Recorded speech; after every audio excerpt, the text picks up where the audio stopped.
Hi hello नमस्कार. कसे आहेत सगळे? मजेत ना? मजेतच असायला हवं. मी गिरिजा स्वागत करते तुमचं आपल्या एका नवीन यूट्यूब व्हिडिओमध्ये. आज व्हिडिओ सुरू करायच्या आधी ना मला तुमच्यासोबत एक बोलायचं आहे की जर तुम्ही माझे व्हिडिओ रोज बघत असाल तर नक्की माझ्या व्हिडिओजला लाईक करत जावा. कसे वाटत आहेत व्हिडिओ ते मला कमेंट्समध्ये सांगत जावा आणि माझ्या चॅनलला नक्की सबस्क्राईब करून मला थोडासा सपोर्ट करा. आता आज आहे रविवारचा दिवस. रविवारचा दिवस म्हणजे ना खूप जास्त शांत आणि रिलॅक्स. पण माझ्यासाठी आजचा रविवारचा दिवस खूप जास्त शांत आणि रिलॅक्स नव्हता. कारण की ना सकाळी मी सगळ्यात पहिलं इंट्रो वगैरे व्हिडिओचा काही शूट नाही केलं. पहिले दारामध्ये ना साफसफाई करायला गेले होते. आता मी ही इतकी गडबड का केली आहे ना, जर तुम्ही माझा लास्ट व्हिडिओ बघितला असेल ना तो तुमच्या लक्षात आलंच असेल. कारण की काल आहे ना इथे आला होता साप. तो शोधण्याच्या नादात आहे ना सगळीकडे भरपूर घाण झालेलीच होती. पाला वगैरे इकडे तिकडे केला गेलेला होता. आणि तसंही ना 1-1.5 आठवडा झालं माझं रोज प्लॅनिंग होतच होतं की इथली मला साफसफाई करायची आहे. कारण की बरीचशी पानं वगैरे खाली पडतात. पण फरशी ओली असली ना की झाडलंच जात नाही. आणि माझ्याकडे ना तो खराटाच नाही आहे जो झाडून वगैरे काढण्यासाठी वापरता येईल. आणि तसंही ना रोज मला अजिबात वेळ मिळत नाही. त्यामुळे ना असं 3-4 दिवसातून वगैरे एकदाच मी बाहेरचं साफसफाई करून घेत असते. आणि कालच्याच दिवशी सगळं वाळलं होतं म्हणून मी बाहेर आहे ना सगळं साफसफाई केली आणि पाला भरून टाकणारच होते. पण खूप अंधार होत आला होता त्यामुळे म्हणलं नको पाल्यामध्ये हात घालायला. आणि म्हणून घरात गेले होते आणि त्यानंतर समजलं की तिथेच साप होता. आज सकाळी उठल्या म्हणलं आता चला आज आहे ना पटापट सगळी साफसफाई इथली करून घेऊया. आणि चक्क मला असं वाटते काल ना मला देवानीच वाचवलं की मी तिथे हात घातला नाही तर काल काहीतरी नक्कीच विचित्र घडलं असतं. सोडा असं काही बोलायला नको. सकाळी आहे ना माझ्याकडे ना कात्री वगैरे सुद्धा नाही आहे की झाडे कट करायसाठी. पण तरीही ना आज मी सुरेने सगळी झाडं वगैरे कट करून पहिले सगळ्या कुंड्या उचलल्या. कारण की कालच मी तिकडे कुंड्या ठेवल्या होत्या त्याला छान पावसाचं पाणी लागावं म्हणून. आणि चक्क तो साप आहे ना माझ्या एका कुंडीमध्ये शिरला होता. आणि सगळ्या कुंड्यांमुळे ना त्याला जास्त लपायला जागा मिळत होती. आणि त्यामुळे त्याला बाहेर घालवणं ना खूप जास्त कठीण झालं होतं. कढीपत्त्याच्या बुडक्यामध्ये जी छोटी छोटी कढीपत्त्याची रोपं उगवली आहेत ना त्याला इतका सुंदर कढीपत्ता यायचा ना की माझी अजिबात इच्छा व्हायची नाही त्याला तोडून टाकायची. पण काल जसा तिथं साप आला ना तसं एका मिनिटामध्ये मी डिसिजन घेतला आणि सगळा कढीपत्त्याची जी छोटी छोटी रोपं होती ना ती सगळी तोडून टाकली. तशी ती सगळी रोपं मी काही मुळातून काढलेली नाही आहेत. त्यामुळे नंतर तिथे पुन्हा ग्रोथ होईल आणि खूप छान कढीपत्ता येईल. पण आत्ता सध्यासाठी आहे ना मी तिथली सगळी जागा रिकामी केली. आणि त्यानंतर आहे ना पटापट सगळं आवरून घेतलं. सगळा कचरा वगैरे व्यवस्थित भरून टाकला. आणि त्यानंतर इतकं जास्त छान फ्रेश वाटत होतं ना. सगळा कचरा निघाला होता आणि खूप जास्त मोकळा आणि स्वच्छ वाटत होता.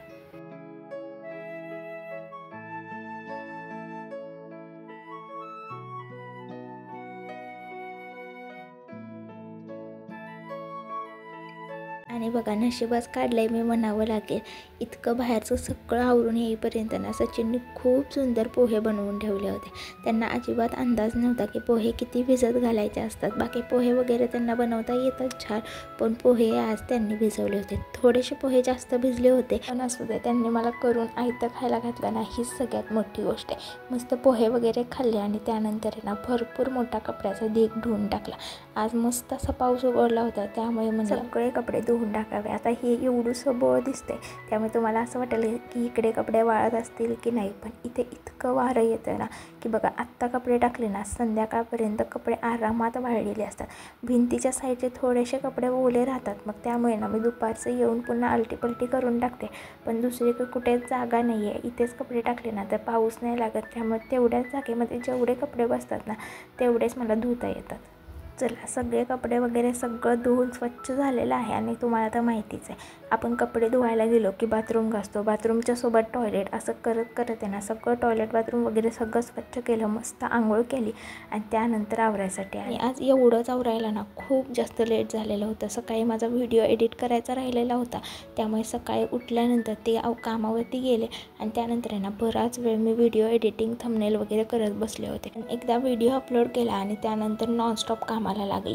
भरपूर भराभर कामं केली होती. त्यामुळे ना आंघोळ केल्यानंतर इतकं प्रचंड गरम होत होतं ना की काय सांगू. पण त्यानंतर मस्त असं आवरून घेतलं आणि सकाळी एकदाच आवरलं जातं. पुन्हा काही दिवसभर आपल्याच्यानं आवरलं जात नाही. आज तर केसांना ऑइलिंग केलं नव्हतं. फेसला काही होममेड रेमेडी केलेली नव्हती कारण सकाळी तेवढा वेळच मिळाला नव्हता. आणि तसंही आवरून आहे ना आज काही उपयोगच नव्हता, कारण की ना तुम्हाला माहितीच आहे शनिवारचा का माहीत नाही, पण रात्री मला भांडी घासायचा इतका आळस येतो ना. उद्या रविवारी ह्या खुशीतच मी रात्री भांडी घासत नाही, पण आज सकाळी थंबनेल टायटल वगैरे बनवायचं होतं, व्हिडिओ एडिट करायचा होता, त्यामुळे सकाळी उठल्या तो काही माझा भांड्यासाठी घासून झाला नाही. त्यानंतर बाहेरचं आवरत बसले तेव्हाही मला वेळ मिळाला नाही. त्यानंतर त्यांनी पोहे बनवले आणि त्यानंतर मी कपडे वगैरे धुवून मग आत्ता मला भांडी घासायला वेळ मिळाला होता, त्यामुळे पटापट सगळी भांडी घासून घेतली. आणि आज आहे ना रविवार आहे म्हणल्यावरती काहीतरी स्पेशल रेसिपी तुम्हाला पण बघायला मिळणार आहे आणि सचिनलाही खायला मिळणार आहे. कालच मी मटकी भिजत घातलेली, ते तुम्हाला दाखवलंच होतं. आता त्याला किती छान मोड आले तेही दाखवते. बघा इतके सुंदर मटकीला मोड आले होते ना. मी शुक्रवारीच रात्री मटकी भिजत घातली होती, त्यानंतर शनिवारी दुपारी आहे ना व्यवस्थित ती मटकी धुवून घेतली आणि त्यानंतर सुक्या कापडामध्ये बांधून ठेवली आणि खूप छान रविवारी सकाळी मोड तयार झाले होते. आणि घरची भिजवलेली मटकी असते ना त्याला अजिबातही वास येत नाही. बाहेरून आणलेली मटकी असते ना ती तर मला वापरायची जास्त इच्छाच होत नाही. चला वाटणाची पण तयारी केली आहे आणि कालच मी बोलले होते की मी काहीतरी स्पेशल बनवणार आहे. काय ते आता मी रिव्हील करतेच. मी आज आहे ना मस्त अशी मिसळ बनवणार आहे, एकदम झणझणीत, एकदम तर्रीवाली. त्यासाठीच आहे ना मी मस्त असं मटकीच्या भाजीसाठी आहे ना वाटण बनवत होते. वाटणामध्ये ना फक्त खोबरं, लसूण आणि कोथिंबीर घेतली होती.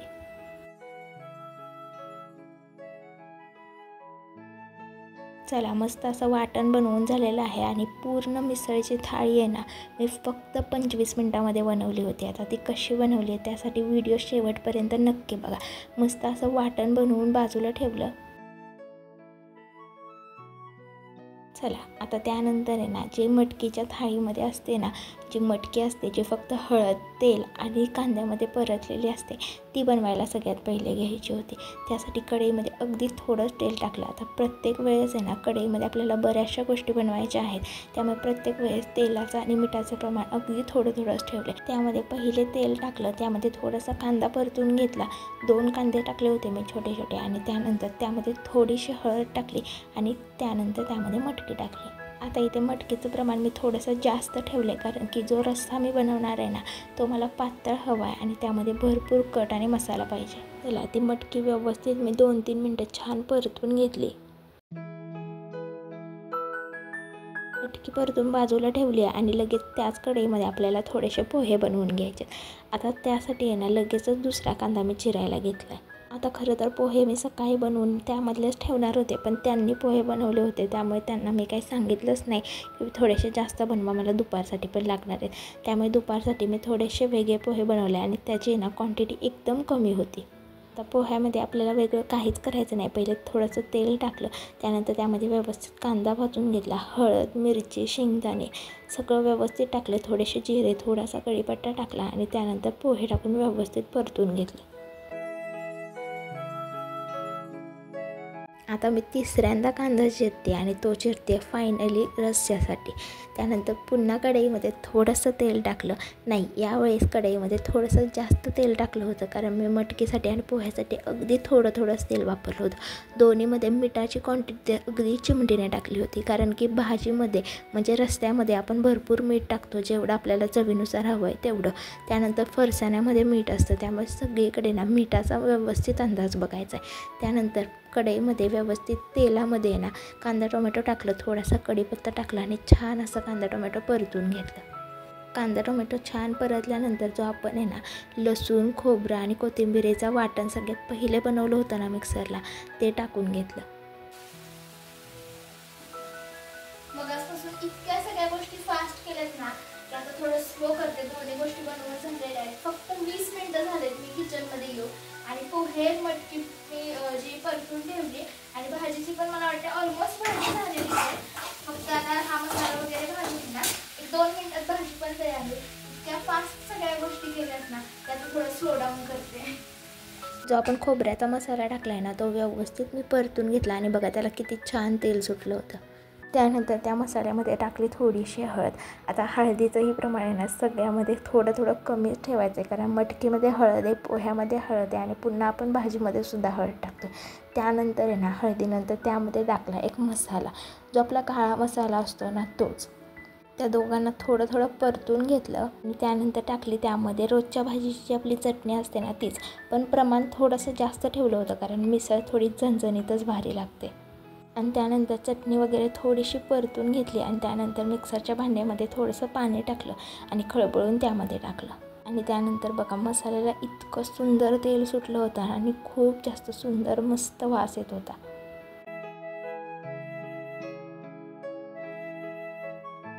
चला त्यानंतर व्यवस्थित मसाला सगळा परतून घेतला. छान त्याला तेल सुटल्यानंतर आहे ना त्यामध्ये मटकी टाकून घेतली.